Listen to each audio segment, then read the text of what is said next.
Yo, what is going on, you guys? Welcome back to a brand new video, and in today's video I am bringing you phase 5 to my Spider-Man cinematic universe. Now, if you guys haven't seen the previous 4 phases, make sure to go and check them out before you watch this, or else you'll be completely lost. And if you are new around here and enjoy all types of Spider-Man content from fanfictions and news, make sure to hit that subscribe button and make sure to hit the bell next to the subscribe button to not miss another video. Also, if you want awesome No Way Home t-shirts and the Blu-rays, make sure to click the links in the description down below. And with that being said, let's get straight into the phase. This phase will be the first that is entirely detached from the first 4 phases in terms of story. Yes, it will include characters from the previous 4 phases, but their story and Peter's time as Spider-Man is almost certainly done. It's time for the new generation, and that's what this phase will be about. The crossover point from Peter's time to the new heroes. The first film in this phase is simply titled Morales. This film will follow Miles Morales on his journey to becoming Spider-Man. Miles will be at Brooklyn Vision's Academy and will be studying engineering. Similar to how Peter was top of his class in science, Miles will be the top of his class in engineering. Miles and his best friend Ganke will be the dynamic duo of this film. The villain of the film will be Silvio Manfredi, better known as Silvermane, who just got released from prison. Silvermane, after his release from prison, will in fact buy out Oscorp, since it has been left for dead after the downfall of Norman and Harry Osborn. Silvermane will become infatuated with Spider-Man and how he got his powers, which will drive him to use Oscorp's resources to try and recreate the spiders. However, this time they're enhanced to a new level with different powers. One day, whilst on a school field trip to Oscorp, Miles will get bitten by one of these spiders and will gain spider powers. However, his powers will be different to that of Peter Parker. After further genetic testing is done by Silvermane, Miles will also have a Venom Blast power and the power of invisibility too. These powers will be a stepping stone for Miles to overcome as he learns more about his abilities. Miles' arc in this film will be heavily tied to Jefferson Davis and his family. Jefferson will die quite early on in the film for an unknown cause, one that Miles has to discover. But because of this, Miles becomes afraid of losing other people around him, thus pushing away his mother, Rio Morales. And when Miles gets his spider powers, this further pushes him away from his family. One key part of Miles' journey to becoming Spider-Man is that he will actually hate the idea of Spider-Man to begin with. He won't like the idea of a vigilante running around stopping crime, since his late father was a police officer. He thinks that Spider-Man is glorified and people like his father who died in the field don't get enough recognition. However, Miles is forced to use his powers when Silvermane discovers that one of his spiders bit a high school student, and then he sends someone after him to bring him in. And you guessed it, it's none other than the Prowler. After Aaron Davis' appearance in his own show and the Underground in previous phases, he turned dark when his brother passed away. He was always a criminal, but now he's a master assassin. Silvermane hires him to bring in Miles, but Miles fends him off. The movie all comes together when Miles finds out about his uncle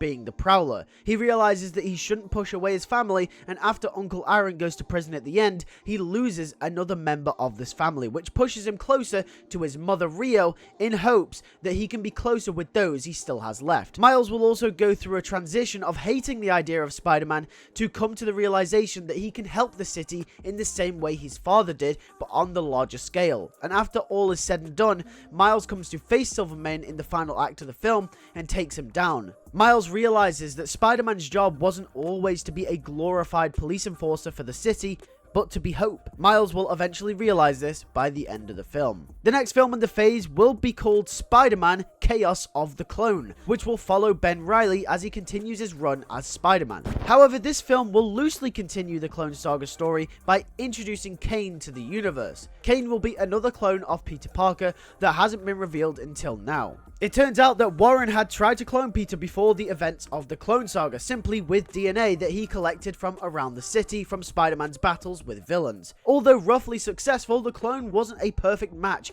thus Doc Ock, the man behind everything, banished this clone away. Deformed and mentally unstable, the clone, who has now taken the name Kane, looks for his place in life somewhere else similar to how Ben Reilly did, which will create a parallel between the two characters in the movie. However, unlike Ben, who is an exact match for Peter Parker, Kane is a dark and twisted version of Spider-Man, who kills people in battle and ironically shares more similarities with the superior Spider-Man than anyone else. It is Ben's mission in this film to bring Kane to the light and have him understand what it means to be Spider-Man, reminding him of all the lessons they learned whilst being Peter Parker. Ben's partner that was teased at the end of Phase 4 is also revealed to be Jan Godby in this movie.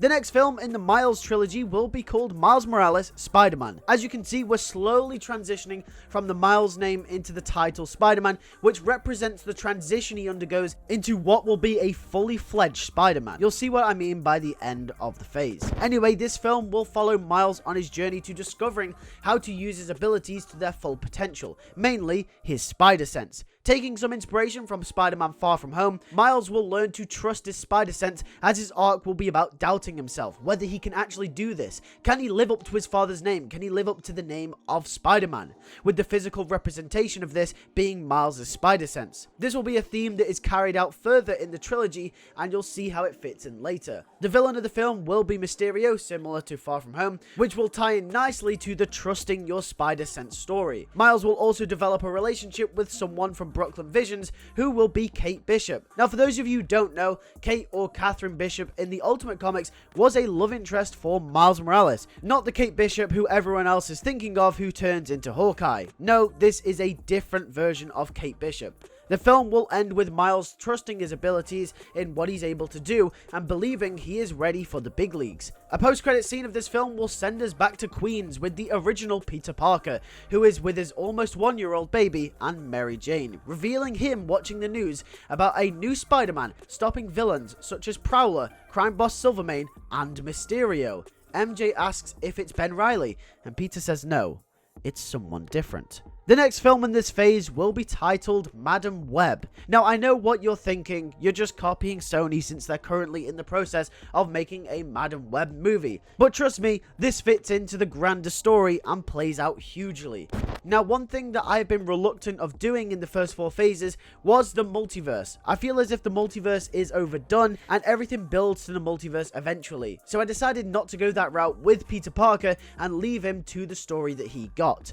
But with Miles and Mayday's stories, which is what this phase is the introduction for, I think the multiverse is the next step as the big culminating event. Kinda like how the Clone Saga was the culmination for Peter's story. So this film will be about Madam Web and discovering the multiverse. However, this film will not take place on the same Earth as the rest of the films, but rather Earth 1. And in comparison to where we will take the story later down the line, this will be relatively grounded as Madam Web discovers the multiverse. She will get flung into a different universe, and the whole story is that she has to find her way back home to Earth 1, through which at the end of the film, she will discover something known as the Web of Destiny that tells her a threat is on the horizon, and Madam Web has the responsibility of stopping it, gearing us up for our next big bad. We approach the final film in the Miles trilogy, which will be called The Ultimate Spider-Man. This film will be a bigger step up from the last one. As the first film was very much grounded, this film will explore bigger ideas, like the fact that this will be the film to reintroduce us properly to Peter Parker as Miles' new mentor. Now older, Peter has stepped down from being Spider-Man to focus on being a father, but is reluctant to teach Miles how to be Spider-Man. This will be all about showcasing how much Miles has to lose and how Peter doesn't want him to go through the same stuff he did when he was Miles' age. Peter will see his daughter in Miles as Peter takes up the father figure and mentor role. He will think that he wouldn't want his daughter to go through the things that he did, and neither should anyone else, including Miles. However, after overcoming his fear in the first film, Miles knows to be close with those he has left and appreciate the time he has with the people around him. The villain of this film will be none other than Max Dillon, aka Electro, which will be a big time villain who threatens the whole city and will also parallel Miles throughout this movie. Max will have lost everything in his life, his father, his mother, and it sends him down a dark path of wanting to feel like he wasn't an outcast. And instead of picking the good path when he gains the powers of Electro, he goes mad with power and destruction. Although MJ will disencourage him, Peter will try to be the one to stop Electro, since he still thinks it's his responsibility to put himself on the line first before anyone else. However, Miles feels like it's his time to step up. Peter tries to stop him, saying that he isn't ready, but really Peter is afraid of what will happen to him if he takes this life. Peter's arc comes to a close in this film when he realizes that he isn't going to be around forever, and someone will have to take his place. Miles will come in and save the day in the final battle, proving to Peter and himself that he is ready for the big leagues. But most of all, making Peter realize that he can't hold Miles back. Bad things will always happen, and someone will have to be there to take up the mantle that Peter leaves behind. This will happen no matter what. Thus, this film is the passing of the torch. Officially, Peter Parker retires from being Spider-Man to focus on raising his daughter, trusting that Miles will be the ultimate Spider-Man.